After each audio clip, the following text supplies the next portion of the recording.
Que bom estarmos aqui através desse vídeo mais uma vez conversando com a Bíblia. E nessa conversa de hoje eu quero falar com você, trocar ideia sobre a existência de Deus. É algo muito interessante, né?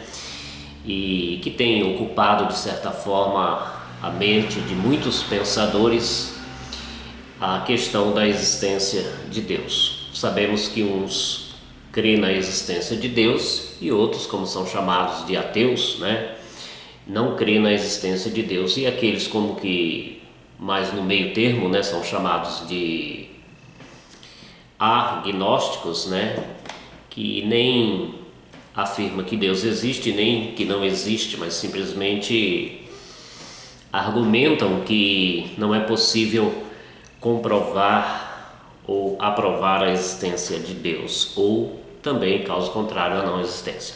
Pois bem, mas quando a gente olha para a palavra de Deus, a Bíblia Sagrada, nós temos algo muito interessante na Bíblia, que a Bíblia, ela não, podemos dizer assim, que ela não ocupa-se em ficar insistindo em comprovar a existência de Deus. Ela simplesmente afirma a existência de Deus.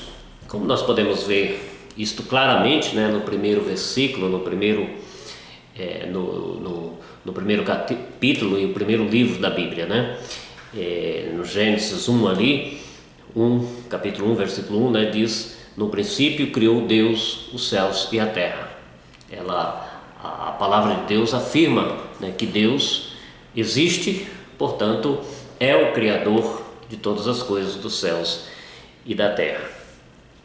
E eu acho razoável pensar que quando a Bíblia não atribui, né, ou não faz atribuições ou argumentações, de certa forma, tentando alguém ou tentando levar alguém a crer na existência de Deus, é porque é uma questão de decisão, né?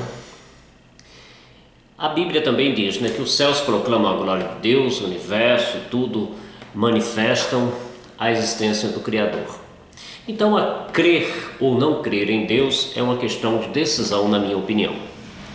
Então, a Bíblia afirma, e se o homem afirma a existência de Deus, e se o homem, o ser humano, quiser crer, ele crerá. Se não quiser crer, certamente posicionarás como um ateu ou um agnóstico. De certa forma, a gente pode notar que crer é uma decisão de submeter-se a Deus e não crer é uma decisão de não submeter-se a Deus. E também eu penso que recorrer, né, por exemplo, o que muitos fazem, a ciência para tentar comprovar a existência de Deus, ou contrário também, a não existência de Deus, é inútil. Por que eu digo que é inútil? Porque não é competência, ou não está na competência da ciência provar a existência e nem provar a não existência. Ou seja, a ciência não tem competência para provar que Deus existe e nem tem competência para provar que Deus não existe. Por quê? Porque a ciência, ela ocupa-se e ela tem competência para investigar através de dedução e de indução das experiências e comprovações empíricas aquilo que existe. E Deus, ele não existe, ele é a causa de tudo aquilo que existe. Ele não está nessa dimensão das coisas que existem, das coisas que são, vamos dizer assim, palpável e possíveis de ir para o laboratório, para as atribuições ali da ciência, de fazer uma pesquisa, uma análise ou comprovar algo através de uma indução, de uma dedução e por aí vai. Então, por isso eu digo que não é competência da ciência e não está ao alcance da ciência provar a existência e nem a não existência de Deus. Eu acho isso muito importante, porque às vezes nós pensamos em ciência como, né, uma senhora do saber, aquela que tem a resposta para tudo do que diz respeito aos questionamentos do ser humano. Eu penso que não. A ciência tem uma grande importância para a humanidade, é uma grande bênção de Deus, essa capacidade que Deus deu ao ser humano de investigar, de analisar, de tirar conclusões, de pesquisa, é muito importante, e louvado seja o nosso Deus, Criador dos céus e da terra, pelo que a ciência tem trazido de benefício à humanidade. Mas, no caso da existência de Deus, não é competência da ciência. E a filosofia? O que ela pode dizer, ou o que ela pode contribuir quanto diz respeito à existência de Deus? Eu creio que a filosofia também é algo muito importante, nos ajuda a pensar, nos ajuda a argumentar de forma lógica, né? E ela é como que o exercício, né, do pensamento, da mente, a organização, enfim, a filosofia contribui e muito. Até penso que seja razoável afirmar que a ciência ela desenvolveu através da provocação da filosofia. Pois bem, mas e a filosofia pode provar a existência de Deus? Também não. Também não é competência da filosofia provar a existência de Deus e nem provar que Deus não existe. O que a filosofia pode contribuir neste caso? A filosofia pode contribuir com argumentos favoráveis, argumentos bem construídos, lógicos, argumentos racionais, né, lógicos, argumentos válidos, né, a respeito da existência de Deus. E aqui também digo que certamente muitos pensadores, né, vão construir argumentos também a respeito da não existência de Deus. Mas quando falando nessa contribuição da filosofia no que diz respeito à existência de Deus, fica a cargo, vamos dizer assim, da filosofia, né, argumentar com argumentos válidos, lógico, né, argumentos racionais a favor da existência de Deus. E ao longo da história, alguns pensadores têm formulado alguns argumentos muito interessantes sobre a existência de Deus. Existem vários, mas vou citar aqui uns 2 ou 3 para a nossa referência apenas. Existe um argumento chamado argumento cosmológico. A palavra cosmos, né, do grego, que significa mundo, né? Então, o que diz o argumento cosmológico? Também chamado de argumento de causa e efeito, né? O que vai dizer esse argumento? Diz o seguinte, simplificando e resumindo, que não pode, né, o mundo ou o cosmos ser autoexistente, surgir por um acaso. Da forma que o universo é organizado, deve ter, né, uma causa necessária, né?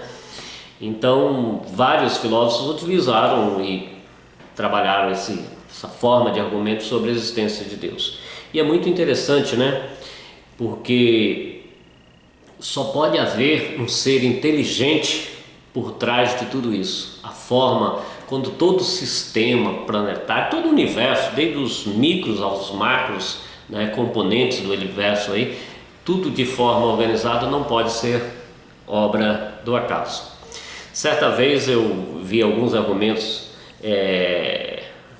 nesse sentido e apresentava uma argumentação a respeito deste fato e usando, né, deste argumento para provar essa questão de causa e efeito, também chamado de argumento cosmológico. Não seria possível, né, de repente eu estar andando em uma praia e me deparar com um óculos como este que eu estou usando, né? e eu pegasse esse óculos e colocasse em meu rosto, né, e ele se adaptasse corretamente às dimensões do meu rosto, o grau fosse o necessário para minha vista, enfim, tivesse tudo como esse que eu estou usando aqui perfeitamente para o meu uso. E aí eu pensasse assim, poxa, será como que surgiu esse óculos?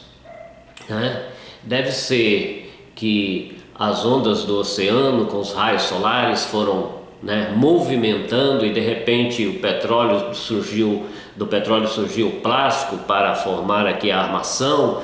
As rochas liberaram ali uma parte, formou-se a lente, o sol foi batendo, aquecendo, e as movimentações foram formando, de sorte que de repente surgiu esse óculos perfeito para a minha necessidade. Isso seria pensar que o universo surgiu do acaso, né? Claro que não, a gente não pode pensar dessa forma. Imagino que todas essas dimensões e detalhes de um óculos deve ter alguém que trabalhou em prol, alguém inteligente para construí-lo. Então isso é o que nós atribuímos também ao argumento chamado argumento cosmológico, né? Então toda essa organização, toda essa complexidade que há no universo necessariamente tem que ter um criador inteligente por trás de tudo isso. Outro argumento que a gente vê sempre também no campo aí da filosofia com respeito à existência de Deus é o chamado argumento antropológico. Esse argumento antropológico diz respeito ao homem, né? Anthropos, do grego, é o homem, né? O homem reclama, vamos assim usar esse termo, pela existência de Deus. Está na mente, no coração humano, esse senso de Deus, como a palavra de Deus diz, o salmista lá no Salmo 42, assim como a corça suspira pela existência como a corça suspira pela água, assim a minha alma tem desejo de Deus, como uma sede, enfim. Então o que quer dizer isso? O ser humano não poderia ter necessidade de algo que não exista, que foi criado da sua própria cabeça, Então o ser humano, como alguns chamam, não é um ser religioso, Ele pode executar ou exercer essa religiosidade, essa espiritualidade de forma certa ou errada, mas o certo é que em todo lugar, em todos os tempos, o homem é um ser religioso. Então isso é chamado de argumento antropológico, Logo, se o homem tem essa ideia ou essa necessidade de Deus, logo Deus existe, porque não pode ter uma ideia ou uma necessidade de algo que não existe. Simples assim. Outro argumento colocado também é o argumento chamado de argumento moral, sobre a existência de Deus. O que seria o argumento moral? Em qualquer lugar, em qualquer cultura, de forma um pouco diferenciada, mas é sempre colocado que aquilo que é certo e aquilo que é errado, ou seja, há um senso de moral no ser humano. Roubar, matar, adulterar, em todas as culturas, em todos os lugares, de forma um pouco diferente, sim, mas é colocado, Como o próprio texto sagrado também diz lá em Romanos 2,14, que a lei está escrita no coração do homem. É isso, Por que a gente tem esse senso de certo e errado? Essa percepção de certo ou errado, se Deus não existe, Então Deus é um Deus moral e transmite, vamos dizer assim, essa consciência moral ao ser humano. Então isso é chamado de argumento moral sobre a existência de Deus. Como eu disse, existem vários outros, estamos esses aqui apenas para referência aqui nessa conversa. Falando de uma forma bem pessoal, bem subjetiva, eu digo que a minha inteligência, ela não admite a não existência de Deus. Por quê? Quando eu penso toda a criação de Deus e a forma, a complexidade e os detalhes, a inteligência revelada em toda a criação, logo penso que necessariamente tem que haver um criador inteligente por trás de tudo isso. No que diz respeito à minha experiência e à minha intimidade com Deus, não há mais como negar a existência de Deus. Que Ele, na sua graça, né, se tem feito conhecido na minha vida, na minha experiência, a partir do momento que eu criei na revelação da sua palavra. Mas eu às vezes coloco até de uma forma um tanto brincalhona, mas é sério, eu faço também a seguinte colocação: qual é o tamanho do universo? E qual é a idade de todas as coisas? Então eu argumento também a respeito da questão do tempo e do espaço. O universo tem tantos e tantos milhões e milhões de anos surgiu tal coisa, no tal milhões de anos surgiu tal coisa, e a minha pergunta é: e antes disso, o que existia? O mesmo argumento eu coloco a respeito da grandeza, do espaço, né? Não sei quantos de galáxias depois de tais e tais e tais e tais, mais tais e tais, e milhões de estrelas, grandezas tais e tais. E eu digo, e depois disso existe o quê? O dia que me derem, aí eu falo de forma brincalhona, né? O dia que me derem a idade do universo e o tamanho exato do universo, eu teria a possibilidade de tornar um ateu e crer que Deus não existe.